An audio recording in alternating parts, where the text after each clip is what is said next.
Good day, everyone. Welcome to D16 tonight. I'm Nestor Lecanto, your host for this week's program. Joining us live in studio are senatorial candidates Joe San Agustin, Nerissa Underwood, and Fernando Esteves. Thank you for sharing your time with us. As you may know, our show is completely interactive. Almost all of our questions hopefully will come from our viewers who are watching us live on Facebook. And before we begin, I'd like to give each of the candidates about 30 seconds for some introductory comments. And we'll start with you, Joe. Hi, people of Guam. My name is Joe S. San Agustin. I'm number 8 on the Democratic side of the ballot. Nerissa? Half a day. I'm Nerissa Underwood. I was born in the Philippines, grew up in Agate, and I've been an educator for almost 30 years, or more than 30 years. And I'm a first-time senator this 33rd Guam legislature. And Fernando? Half a day. I'm Fernando Esteves, disabled veteran, combat veteran, small business owner, son of Guam. Okay, so let's get straight to it. We have our first question from J. Krish Shindaiwa. What are some of your ideas to deter the rising crime rate on Guam? And Joe, you started off. Well, I honestly believe that if we adequately fund the police department and start an education campaign of what's going on the island, I think the folks actually want to know what's happening and what they need to do to participate. It's community. There's got to be some community action on this because the police officers can only handle so much. But adequately fund them, and we'll start getting things rolling. All right, Nerissa. Yeah, I've always believed that education is the key. We have to start with our youth. We have to ensure that they know how to appreciate themselves and appreciate each other. And so if we help within the education system how to lift up those very core values that are important to us, it would help to teach all of our youth and our community members to respect each other. Okay, and Fernando. I think economic factors, ensuring people have opportunities. If you look at related crime, a lot of it is based on drugs. So I think beefing up law enforcement, adequately funding them is important. But also equally as important is funding customs. Most of the drugs that come in on Guam are coming in through containers. And so it's a funding issue over there to try to deter that. Okay, thank you very much. Next question goes to Nerissa, and is probably appropriate because you used to be the Director of Education. It comes from Berna Rivera Guerrero. What are you going to do to ensure Guam Federation of Teachers and GDOE finalize our contract soon?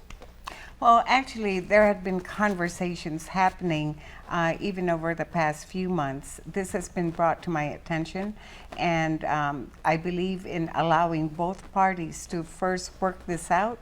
I think they're making some headway, but this has been brought to my attention by some of the teachers, because some of the classrooms are actually like 34 students, and they believe that the spirit of the contract has been violated.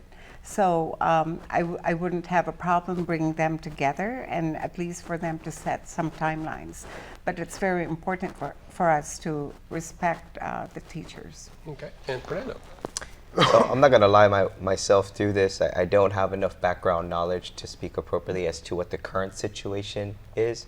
But I do think that making moves forward to finally bringing this to closure and having that contract, I think is very important. It can help us and the teachers and students move forward.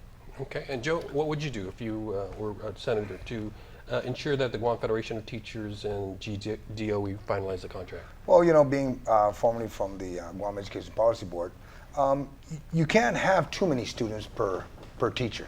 And that should have been the rules of engagement to start with. The GFT's been in business for years, gosh, maybe 40 years. And they've always advocated that, number one, you can only have so many students, or else the teacher will lose out on some of the students. So if we keep the numbers at the minimum and follow the contract that they've always had, all they're doing is renewing. There's really nothing new, not unless there's something new in their contract they're asking for. Okay, Fernando, our third question comes from Catherine Lorio. And she asks, some kids face rejection from their families because they are LGBT. How do you think elected leaders should model inclusion for LGBT people in our island through public policy? So in terms of public, I fully support all equality. I know it goes against the grain with some of my counterparts, but I think of equality as or the government's job is to always enforce and ensure equality and most especially inclusion. So I think things like unisex restrooms are key to that. And I think a lot of it is just the culture as individuals or as families to understand that we're all part of the same community. I think we've come very far over the last decade. And I think as younger generations come up and get more comfortable, it'll only get better. Okay, and Joe?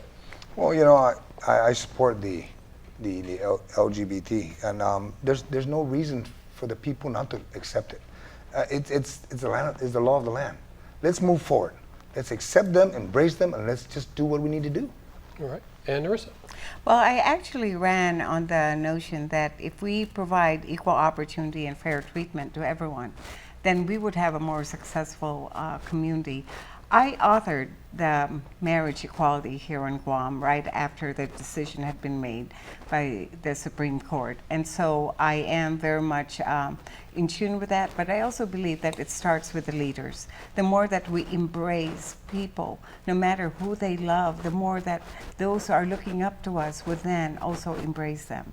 And Guam has been very, very accepting, but I just couldn't believe that it had taken so many years for us to pass the marriage equality bill. Okay, and our next question comes from Mike Carino.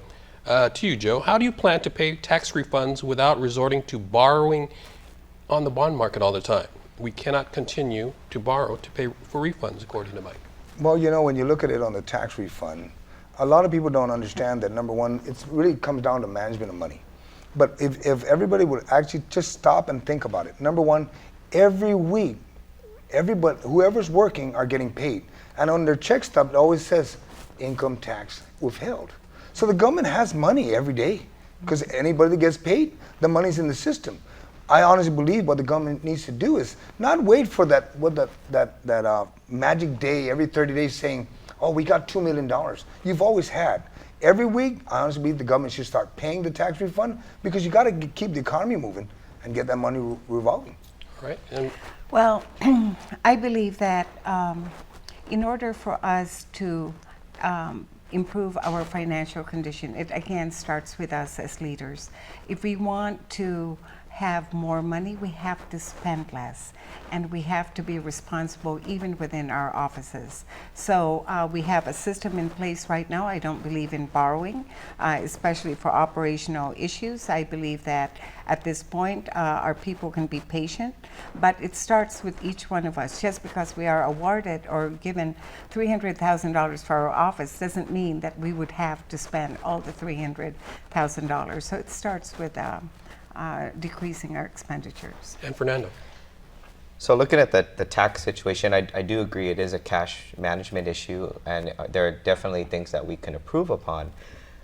But again, you know, I reiterate, as I've said before, is the vast majority of the tax refund, somewhere around 60 million plus, is unfunded by the federal government. And majority of the people who receive that don't even pay into taxes. So it's just magic money that has to come out of nowhere. So I think that is something to realize, and it is going to take a lot of cooperation between the legislature and administration on how to move that forward for the benefit of the people. Okay, and we've got actually a couple of questions about bullying. Jovian St. Nicholas is the most recent question. What do you plan for our community to help stop the bullying and fighting that's been happening on our island? Nerissa? Mm-hmm. Well, again, it starts at home. We have to ensure that the parents are involved. We have to ensure that parents are informed about the importance of them monitoring their own kids and for them to model those behaviors that we would want our kids to demonstrate outside of the home. Education is very important as well. We have a very strong anti-bullying program and policies that have been in place. We're working with the courts, and I believe we have a structure in place, but each one of us also has to demonstrate the respect for each other and being able to resolve conflicts. And we do that through education and by modeling it amongst ourselves.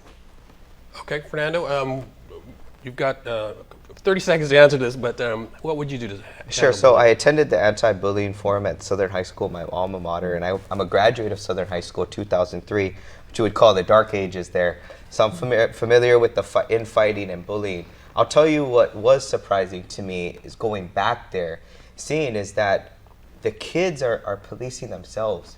Like back in my generation, you probably wouldn't see a single student that would go after hours to an anti-bullying forum and be defensive of their fellow classmates. So I think we have seen maturation and growth of our student population and our children, which is indicative of better parenting. Okay, and finally, really quickly, Joe, before we go to break. On the bullying, number one, it goes back to education. Let's get that education campaign going. Let's get more, the court officers in there, the RSOs. Get more into the Department of Education, and let's start policing ourselves. Okay, stay tuned. We'll continue our discussion with the candidates right after this break.